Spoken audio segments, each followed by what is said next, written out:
Your local farm is the linchpin of your community, and they always have been throughout history. They are providing your food, they're providing your jobs, they're providing both welfare and health and community to your community. In order to do a really good job, we are trying to have really high quality feed. And in the past, we've had moldy feed, and that helped us discover that fresh feed is so important to both your animals and your community's animals.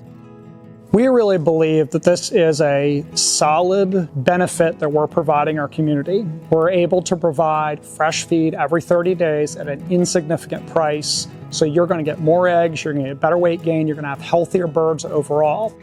A philosophy we have on our farm here, even though we are producing high quality food for our community, we really feel that if there's somebody willing to do the hard work to raise their own food for their own family, we want to support that. There's a lot of really great reasons to do this, but it's all based around community and the support of the people around you, your neighbors. We feel that if more small farms would do this, that will be a huge benefit to our communities and raise the tide for everybody around. A good place to start is Google. Look around on Google for local feed mills and look at reviews, and in particular look at their standards, the kind of stuff that they're selling. So we went through a number of different feed mills and eventually ended up with M Farms. That's just our local feed mill. They were referenced to us by Fertrell, which is a trusted name in the organic feed and organic soil supplements world. So we very much trust them, and they directed us to M, which is up in Lebanon, Pennsylvania, and serves most of the East Coast. And we're very happy with them. You see me standing next to a 1-ton feed bag, and that is an option, but it's not the only option you have. A lot of feed mills will sell it to you in 50-pound bags or 100-pound bags, and you can still get, if you buy in the right quantities, a decent discount on the feed per pound. Once you move to a 1-ton bag, you are going to save a lot of money per pound because they're not having to bag each one up and close it up and the bags themselves. But there is a cost involved in this bag. For us, these cost about $35 per bag. So when we either go to pick them up or when the mill delivers them to us, we're going to pay another $35 per ton.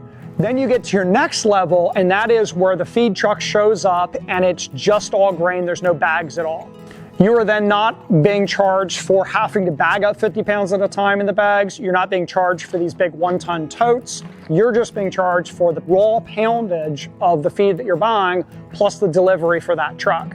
As far as marketing is concerned, expect it to take some time. Start on Facebook, offer ads, tell people that you know have backyard chickens. I would suggest going to people that you already know and say, hey, I'm looking to start buying bulk feed in order to get higher quality, fresher feed at a lower cost. Would you mind buying your feed from me? I'll give it to you for this much money. Make a little bit of profit in order to cover your time, but that's a great place to start. And if they're getting really good quality, low cost chicken feed, they're going to start telling all of their chicken friends, and the word of mouth will just keep growing from there. And it just takes time to grow that business, but it definitely grows. It's also good to start talking to people that you know about what are their standards for their food. Are they just looking for the cheapest chicken food out there, or are they looking for something higher quality? Do they want GMOs in their feed? Do they want soy in their feed, or don't they care? So do some inquiry, ask around, kind of see what you should get started with, because it takes some time to grow to where you can have multiple different options of feed and still be able to turn them all over in under 30 days. We're very interested in GMO-free feed.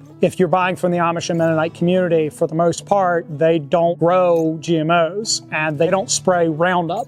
So by going to places that largely support the Mennonite and the Amish community, I'm going to a community that as a whole just doesn't use sprays at all. They raise everything in an organic way. They're not labeled as organic, but that's just the way they've done business for generations and generations. So we feel it as a much cleaner source. We like to go to places that just don't use sprays at all versus going to places that a farm can certify as organic so they can sell organic foods to you, but per the USDA organic law, you're still allowed to spray. Pesticides, fungicides, herbicides, Roundup, all of that is allowed. Go read the USDA law. The main loophole is the farm must use organic inputs when available. And that key little phrase means that if a farm that is certified organic can make a justifiable claim that they could not get the organic inputs necessary to control the pests, the fungus, the whatever on their crops, they are allowed to use non-organic chemicals and still label as organic, and the customer doesn't need to know. Let me give you a tour around our store such as it is.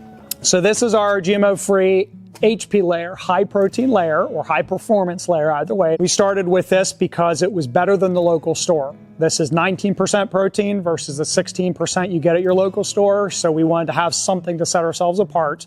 So a number of years ago, people came to us and said they really want to avoid soy in their diet, soy in their feeds, so we made a transition over to soy-free farm-wide. So this is our no soy layer. This is what we've been using for a number of years now. It's our primary feed. We're very happy with this. So this actually has 4 different proteins in it. It has field pea, it has alfalfa meal, it has linseed, and the biggest one we really like is fish meal. And the chickens can taste it. So if you set down 2 different feeds, a completely vegetarian and one with fish meal in it, they will generally always go to the fish meal. We have NS starters, so this is a no soy starter. Again, everything's GMO-free, so GMO-free, soy-free starter feed. This is a higher protein. This is 20% protein. This is for your baby chicks as they're getting started before we transition to the next feed, which is our NS grower.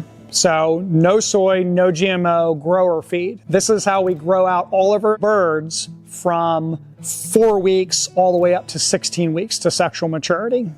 This is our scratch, or hen scratch. This has corn, wheat, milo, oats, and sunflower seeds in it. One of the things we really like about this is the sunflower seeds are in there. A lot of your scratch feeds are just pure corn. If you're going to try to sell to your community, you'll also have the question, if you're buying bulk feeds like this, how do you get it to the customer? What we've really enjoyed is being able to use these buckets. These are food grade buckets. You can get them for fairly inexpensive. They're food grade, they have locking lids on them, and that bucket will hold about 30 pounds of feed, which is a very reasonable amount for anybody to pick up. How would you store your feed properly so that you're not going to have rats and mice getting into it and just general decay of the product? We used to put these ton feed bags directly on the floor, and I'd be amazed, I'd get to the bottom of a bag and there was still a hole chewed in there. These mice can get into the tiniest little spaces. We keep a lot of barn cats around here in order to deal with our rodent problems. And we've set our feed bags up such that the barn cats can actually get underneath of them. We have one pallet sitting on the ground upside down and then another pallet sitting directly on top of it right side up, which creates this nice little hole that the cats are able to get in. If you've ever watched National Geographic, you've typically seen shots of animals licking rocks. That's because every animal needs their minerals. Herbivores are eating grasses all the time, they're drinking water, but they're not getting the minerals that they need, and they typically in their environment can lick rocks. So it's very important that your livestock, your cows, your sheep, your goats, your horses are getting the proper nutrients that they need. There are enough feed mills around the United States that are producing high quality feed for small farms that are able to supply this need and are close enough that you can either drive and get it or they do offer delivery, and they're all over the United States. Local farms are a linchpin in your community to provide people the resources they need, not just with the products that you're producing yourself, but with the products that you can buy in bulk in order to get those lower prices so that you can sell them what they need to provide for their families, to buy their own food at a price that's more affordable. So this is my call out to the local homestead and small farm community. I want you to think about, as a local farm, how you can serve your community and make another income on the side. Help people get that really high quality feed for a very affordable price. Your animals get fed well, their animals get fed well, everybody eats and everybody's healthier.